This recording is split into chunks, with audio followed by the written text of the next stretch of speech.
Good morning. आज क्या पढ़ना है आप लोगों को? मैथ्स में क्या? Coordinate geometry. देखो, आज हम लोग पढ़ने जा रहे हैं कोऑर्डिनेट ज्योमेट्री।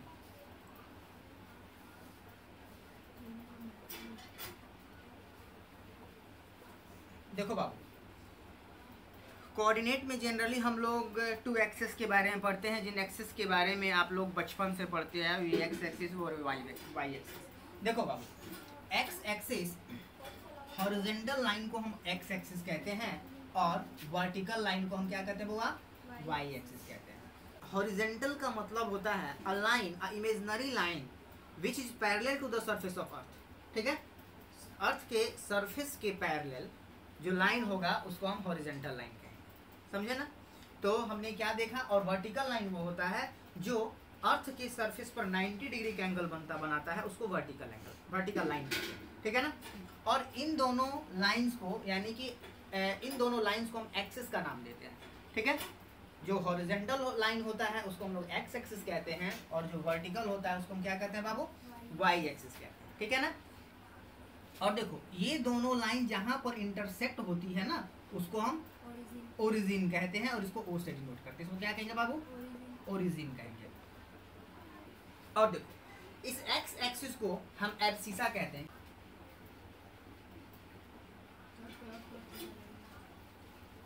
एब्सिसा। और ये वाई एक्सिस जो है इसको हम बोलते हैं ऑर्डिनेट। क्या कहते हैं बाबू? ऑर्डिनेट। और सुनो, इन दोनों एक्सिस को मिला करके हम बोलते हैं कोऑर्डिनेट। क्या कहते हैं बेटा? कोऑर्डिनेट। ठीक है, तो चलो, और आप 9th क्लास में भी पढ़े थे कि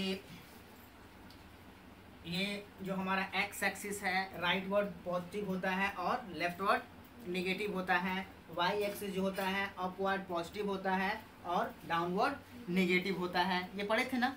10th क्लास में जो पहला कॉन्सेप्ट हम लोग को पढ़ना है उस कॉन्सेप्ट का नाम है डिस्टेंस फार्मूला। क्या नाम है बुआ? Distance formula. Distance formula. सुनो, 9th क्लास में आपने पढ़ा था कि एक्स एक्सिस 0 से, यानी कि इस ओरिजिन से अगर राइट साइड कोई डिस्टेंस है तो उसको हम क्या कहेंगे बाबू? Positive distance. ओरिजिन से अपवर्ड कोई है तो उसको क्या कहेंगे? Positive distance. ओरिजिन से डाउनवर्ड है तो नेगेटिव डिस्टेंस, और अगर ओरिजिन से लेफ्टवर्ड है तो नेगेटिव डिस्टेंस। यानी कि एक्स एक्सिस 0 से ओरिजिन के right side x axis positive होगा तो 0 से लेफ्टवर्ड एक्स एक्सिस जो होगा वो नेगेटिव होगा। 0 से अपवर्ड वाई एक्सिस पॉजिटिव होगा और 0 से डाउनवर्ड वाई एक्सिस नेगेटिव होगा। तो देखो, मान लो कि यहाँ पर हमने एक पॉइंट लिया, ठीक है? तो आप देखो बाबू, ये जो है, अच्छा एक बात बताओ, ये एक्स एक्सिस और वाई एक्सिस मिल करके क्या एक प्लेन का फॉर्मेशन कर रहा है? एक प्लेन बना रहा है। ठीक है ना? तो इस जगह को, इस प्लेन को, जो इस एरिया को जो एक्स और वाई के बीच में है, इसको हम एक्स वाई प्लेन कहते हैं। क्या कहते हैं बेटा? एक्स वाई प्लेन कहते हैं। देखो, इस एक्स वाई प्लेन में एक पोजीशन हमने लिया और इस पोजीशन का हमने नाम रखा P। ठीक है? तो ये पोजीशन जो था इसको कैसे नोटिफाई करेंगे? तो देखो, इसको नोटिफाई करने के लिए, इसको इंडिकेट करने के लिए हम देखेंगे क्या कि x डायरेक्शन में यह कितना डिस्टेंस पर है और y डायरेक्शन पर यह कितना डिस्टेंस पर है। यानी कि इस पॉइंट का एब्सिसा कितना है और इसका ऑर्डिनेट कितना है। आई मीन कि इस पॉइंट का कोऑर्डिनेट कितना है। बात समझ में आया? x क्या बताया? एब्सिसा। y क्या बताया? ऑर्डिनेट। ठीक है ना? तो इस पॉइंट का एब्सिसा कितना होगा, इस पॉइंट का ऑर्डिनेट कितना होगा, मतलब कि इस पॉइंट का कोऑर्डिनेट कितना होगा, मतलब इसका x और y कितना होगा। यानी कि x डायरेक्शन में कितना डिस्टेंस है और y डायरेक्शन में कितना डिस्टेंस है। तो देखो, मान लेते हैं कि यह जो x डायरेक्शन में है, x डायरेक्शन में यह जो है x डायरेक्शन में ये x1 डिस्टेंस पर है और y में y1 डिस्टेंस पर है। मान लेते हैं कि ये यहाँ पर जो है ना, ये बाबू कितना है? ये x1 है। ठीक है? और ये यहाँ से जो गया है ना, तो ये आपका क्या है हुआ y1 है, यानी कि देखो ये हुआ x1 और ये हुआ y1, ठीक है ना, समझे। उसी तरह से मान लेते हैं कि एक पॉइंट जो है यहाँ पर है, एक पॉइंट कहीं यहाँ पर है, और इस पॉइंट को हमने लेटर Q से डिनोट किया।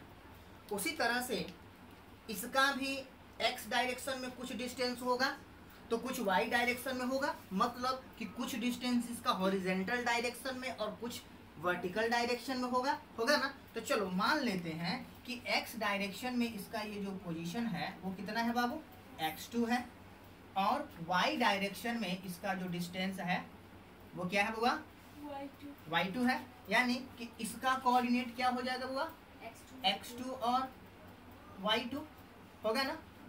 इसका हमने कोऑर्डिनेट क्या लिखा है, इसका कोऑर्डिनेट हमने क्या लिखा है, x1 और y1, ठीक है, लिखा है ना।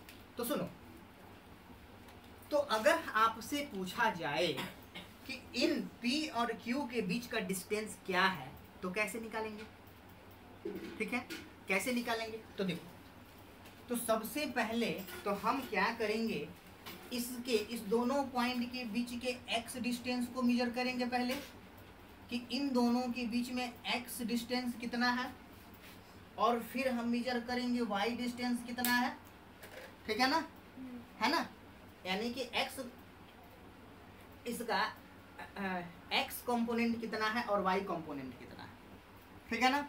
तो आप देखो, आपको यह पता है ना कि y एक्सिस जो होगा वो हमेशा हॉरिजेंटल के साथ यानी कि x एक्सिस के साथ 90 डिग्री पर होगा।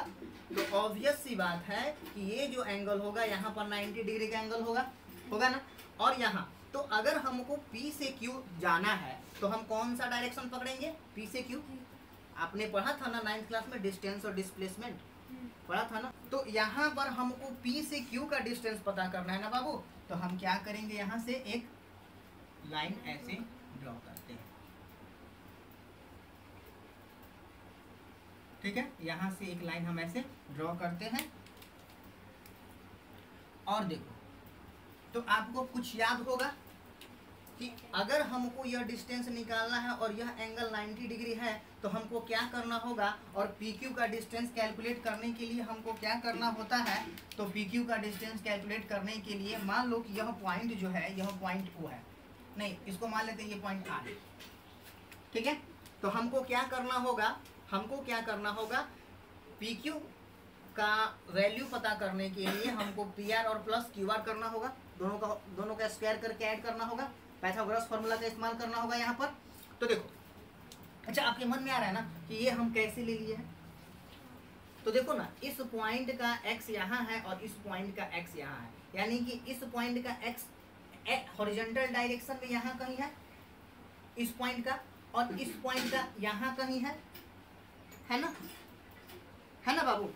तो देखो, और इसका y कहाँ है, इसका y तो है यहाँ पर कहीं है, y यहाँ पर, इस पॉइंट का y यहाँ है जबकि इस पॉइंट का y यहाँ है। तो हमने क्या किया, x के डायरेक्शन में कितना गया और y के डायरेक्शन में कितना गया, और इसलिए हमने क्या दिखा, देखो इस x के डायरेक्शन को हमने दोनों के x का जो बीच का डिफरेंस है उसको हमने ब्लू लाइन से दिखाया है, फिर y का जो है उसको भी हमने ब्लू लाइन से दिखाया है, और P और Q इस स्पेस में किस जगह पर होगा, यानी कि P से Q का जो डिस्टेंस होगा वो x और y के रिस्पेक्ट में कहाँ होगा, इसको हमने y से दिखाया है ना। तो देखो, अब हमको यहाँ से हम निकालेंगे कि हम डिस्टेंस फार्मूला के लिए हमको तो यहाँ से हम P और Q का वैल्यू क्या निकालेंगे बाबू, अंडर रूट। आपको पता है ना पाइथागोरस फार्मूला क्या कहता है, यह राइट एंगल ट्रायंगल है तो इसका PQ square is equal to PR square plus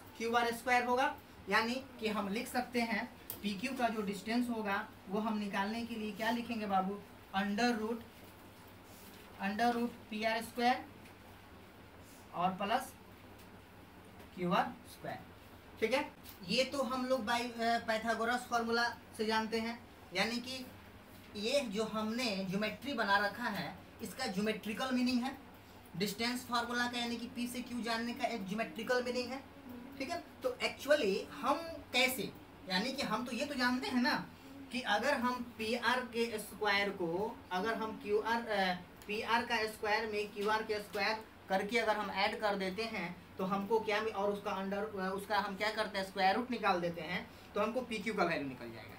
लेकिन हम पी आर निकालेंगे कैसे, पी आर की जगह पर रखेंगे क्या, तो देखो यहाँ आप देखो x यहाँ है, x2 यहाँ है और x1 यहाँ है। तो x1 और x2 में बड़ा कौन, x2, क्योंकि ओरिजिन से इसका डिस्टेंस ज़्यादा है ना। तो हम यहाँ पर क्या लिखेंगे, ये तो हमारा क्या था बाबू, ये तो हमारा ज्योमेट्रिकल मीनिंग था ना। तो देखो, तो इस PQ को निकालने का हमारे पास क्या फॉर्मूला आता है, देखो बाबू, PQ यानी कि PR में क्या हो जाएगा, x2 माइनस x1 का होल स्क्वायर, PR की जगह पर लिख सकते हैं। और फिर क्या लिखेंगे बाबू, QR, तो QR की जगह पर यहाँ पर क्या हो जाएगा P, और QR की जगह पर, तो देखो उसी तरह से Y2 जो है, Y2 Y1 से बड़ा है ना। तो यहाँ हम क्या करेंगे, Y2 माइनस Y1 क्यों किए, देखो ये हमको चाहिए ना, ये डिस्टेंस चाहिए। x2 माइनस x1 क्यों किए, तो इसका आंसर है क्योंकि हमको ये वाला डिस्टेंस चाहिए, ठीक है ना। तो ये पूरा में से अगर ये वाला हम माइनस करेंगे तो क्या ये वाला निकल जाएगा। तो हम इतना कर सकते हैं ना, इस पूरे में से इसको घटा देते हैं, है ना। उसी तरह से हमको ये वाला डिस्टेंस चाहिए ना y में, तो क्या करेंगे, इस पूरे में से, यानी कि ये ओरिजिन से y2 का जो डिस्टेंस है उसमें से ओरिजिन से y1 का डिस्टेंस है, उसको अगर हम मिनिमाइज कर देते हैं, यानी कि घटा देते हैं, सब्ट्रैक्ट कर देते हैं, तो हमको ये वाला डिस्टेंस निकल जाएगा। तो अब जो हमको एक्सप्रेशन मिला है ये वाला, PQ is equal to under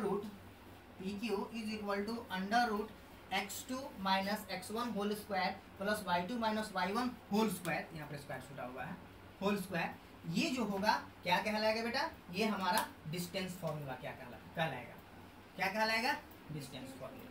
ठीक है, क्लियर है सबको? Yes sir. ओके, तो चलो एक छोटा सा एग्जांपल देख लेते हैं कि इसको कैसे यूज करेंगे, ठीक है ना।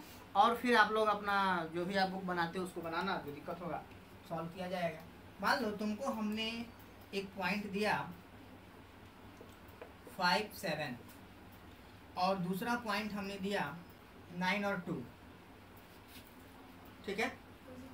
हाँ देखो, हाँ बिल्कुल, अच्छा गुड क्वेश्चन। ये पॉजिटिव और नेगेटिव कुछ भी हो सकता है, ठीक है। हो सकता है कहीं आपको दिया हुआ है -5 दिया हो, 7 दिया हो, यहाँ पर -2 दे दिया हो और यहाँ पर -9 दे दिया हो, तो ये प्लस माइनस होते रहेगा। तो हमेशा एक बात याद रखना, कोऑर्डिनेट सिस्टम में जब भी हम लोग किसी पॉइंट का नोटेशन लिखते हैं तो पहले हम लोग x को डिनोट करते हैं, उसके बाद y को डिनोट करते हैं। यानी कि अगर ये लिखा हुआ है तो इसको आपको हमेशा याद रखना है कि ये x है, ये x है और ये y है, ये x है और ये y है, ये x कोऑर्डिनेट है, ये y कोऑर्डिनेट है, ठीक है ना। अब चलो, तो इसके बीच का आपसे डिस्टेंस पूछा, then PQ is equal to what, तो आप कैसे इसको सॉल्व करोगे। तो देखो PQ का फॉर्मूला अभी हमने आपको बताया, PQ is equal to under root x2 minus x1 whole square और plus y2 minus y1 whole square. तो देखो x2 की जगह पर क्या है, इसने हमने इसको 0.1 माना है, इसको 0.2 माना है ना, ठीक है ना। तो देखो, तो यहाँ हम क्या करेंगे बाबू, 9 माइनस 5 होल स्क्वायर और प्लस 2 माइनस 7 होल स्क्वायर कर दिए। यहाँ क्या आ जाएगा बाबू, देखो तो ये हो जाएगा कितना, 4 स्क्वायर और प्लस यहाँ क्या आ जाएगा -5 स्क्वायर।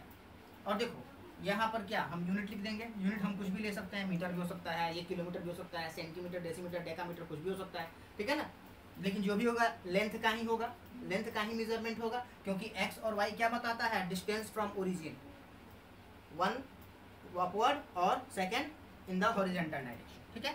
तो यहाँ देखिए, यहाँ पर क्या हो जाएगा बाबू, देखो तो अंडर रूट 16 और प्लस 25, यानी कि इसको हम क्या लिख सकते हैं, अंडर रूट, ये यहाँ पर यूनिट होगा, यहाँ भी हम यूनिट लिखेंगे, और ये क्या हो जाएगा, ऐड करो तो 41 यूनिट्स, तो इस तरह से हम लोग डिस्टेंस फार्मूला का इस्तेमाल करेंगे।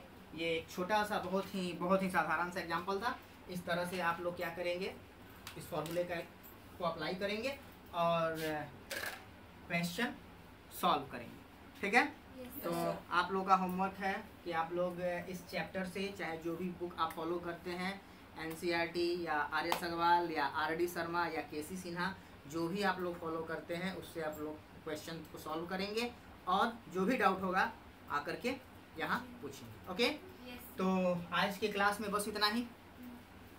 Okay, see you. Thank you sir.